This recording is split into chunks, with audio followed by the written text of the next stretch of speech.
بسم اللہ الرحمن الرحیم، ایاک نعبد و ایاک نستعین۔ آج ایک نجی چینل نے خان صاحب سے ایک بیان منسوب کرتے ہوئے اپنے ٹویٹر ہینڈل پہ چلایا ہے،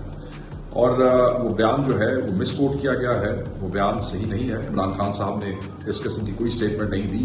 انہوں نے معیشت کے حوالے سے یہ ضرور کہا کہ اس حکومت نے پوری معیشت جو ہے وہ بند کر دی ہے صرف ریٹ آف انٹرسٹ اور انفلیشن کو نیچے لانے کے لیے۔ یہ کوئی استحکام نہیں ہے، یہ کوئی معیشت کا سنبھالا نہیں ہے، بلکہ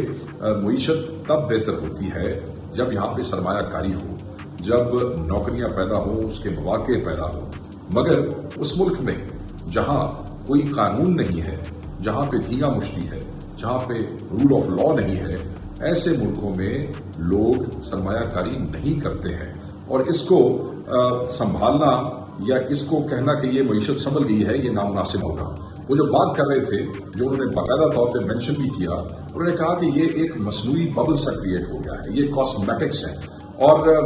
بالکل معیشت جو ہے وہ تباہی کے دہانے پہ ہے اور کسی وقت بھی کلیپس ہو سکتا ہے۔ تو یہ جو مصنوعی اقدامات ہیں یہ معیشت کے لیے ٹھیک نہیں ہے۔ یہاں یہ کوٹ کیا گیا جیسے خان صاحب نے کہہ دیا کہ انہوں نے جو ہے وہ معیشت کو سنبھال لیا ہے۔ سو میں یہ سمجھتا ہوں کہ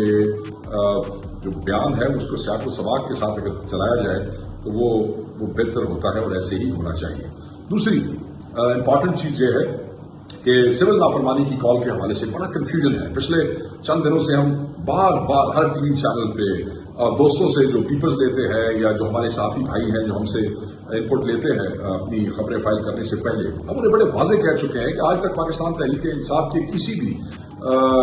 ذمہ دار نے، جو سرکردہ لیڈران ہیں، انہوں نے یہ کال واپس نہیں لی ہے، کیونکہ وہ لے نہیں سکتے ہیں۔ یہ عمران خان صاحب کی کال ہے جو ڈائریکٹ اوورسیز پاکستانیز کے نام ہے،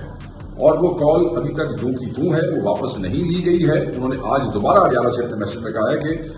سول نافرمانی کی کال موجود ہے۔ اچھا، اس میں یہ ہے کہ وہ جو کال کے حوالے سے بار بار لوگ ایشو بنانے کی کوشش کر رہے ہیں، وہ صرف کنفیوژن پیدا کر رہے ہیں۔ تو دوسرا جو ایک اہم نقطہ ہے وہ یہ ہے کہ جو مذاکرات کے حوالے سے ٹائم فریم کا کہا گیا تھا، وہ خان صاحب نے 31 جنوری کی ڈیٹ جو ہے وہ کہہ دیا ہے کہ 31 جنوری تک جو ہے چیزوں کو کسی سمت میں نکلنا چاہیے۔ سول ڈس اوبیڈینس میں انہوں نے کہا کہ اگر مذاکرات میں پیش رفت مثبت نظر آئی تو میں اس پہ کال دوں گا اس کو روکنے کی، ورنہ یہ ایسے ہی رہے گی۔ تو یہ دو چار کنفیوژن تھے جو پھیلائے جا رہے تھے، تو میں نے کہا کہ اس پہ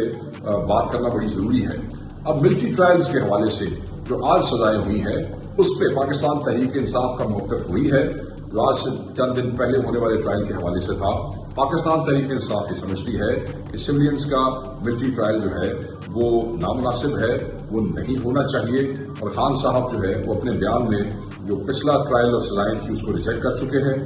اب ایک اور چیز، یہ جو انٹرنیشنل معاہدے کیے ہوئے ہیں پاکستان نے، یہ اس کی بھی خلاف ورزی ہے، اور اس کی روح سے ہمیں بہت سے بین الاقوامی اداروں اور ملکوں نے یہ کہا ہے جی ایس پی پلس اسٹیٹس کے حوالے سے کہ وہ